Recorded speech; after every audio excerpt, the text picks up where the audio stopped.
Ni icyumweru cya kabiri isoko rishya ry'ibiribwa rya Musanze ritangiye gucururizwamo, ariko abarikoreramo byabayobeye.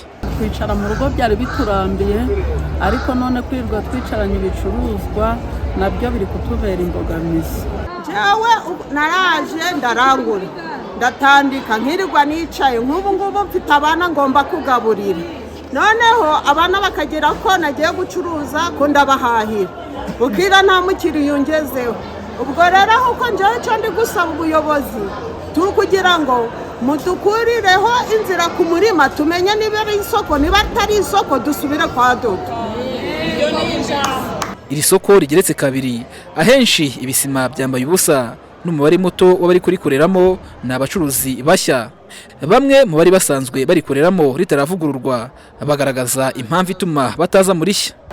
Abakiriya bacu bose bibereye muri gare, umukiriya ari kuguhamagara tugeze muri gare, ukamwita nagiye muri kariyeri, atapi kariyeri nahanyuze nsanga nta bantu barimo. Reba twaraje tuzana ibitoki, tumaze kuzana ibitoki bituberaho imineke, turongera turayipakira tubisubiza muri gare. Nicyo kibazo cyahabaye. Reba twaje ku wa mbere, imodoka y'ibitoki niba ipakuriye ku wa mbere ikagera ku wa kane utarapimaho, ubwo urumva atayari wahombye. Muri gare ya Musanze h'ubucuruzi burahinda. Bamwe mu bacuruzi bavuga ko nta masoko abiri y'ibiribwa ashoboka mu mujyi wa Musanze. Nkurikije n'abakiriya bo muri Musanze ko bangana, haracyari kare ko amasoko yaba abiri mu mujyi wa Musanze ariko acuruza ibiribwa. Birashoboka banakora ariko bitabuye mu shyashya bagira abakiriya nyuma y'imyaka nk'ine, kuko nubwo wazana bari muri gare ntabwo bahita babyuzura, ariko abantu bose bayoboka hano.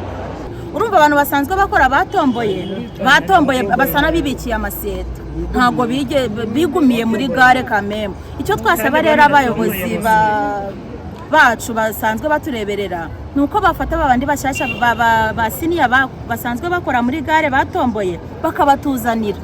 Umuyobozi w'akarere ka Musanze Nsengimana Claudie avuga ko ku isoko ry'ibiribwa ritarema ari uko hakiri kare. Kuri we ngo impamvu si ubwinshi bw'amasoko. Icya mbere cyo Musanze n'umujyi ukura, sibyo? Kuko ari ibyo i Kigali amasoko aharingira ngo ntiwayabara, sibyo? Ni cyese yuko gusa abantu bamenya ngo uyu munsi abaturage barimo bariyongera umunsi ku wundi, ukwezi kumwe ushobora kuba utamenya ibyawe bitaramenyekana, ariko kwa gatatu bakaba bamaze kubimenya bakakugana rwose. Ariko na nyiri gare nawe ni rwiyemezamirimo, hari amasezerano yagiranye n'akarere.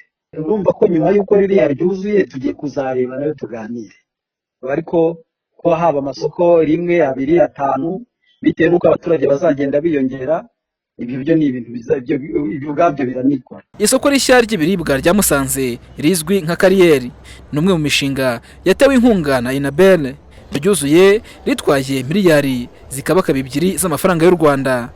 Rifite amaseta cyangwa se ibisima byo gucururizaho birenga 2,000, ariko nta gice cyagenewe amaduka rifite. Mbarushimana Pio mu mujyi wa Musanze.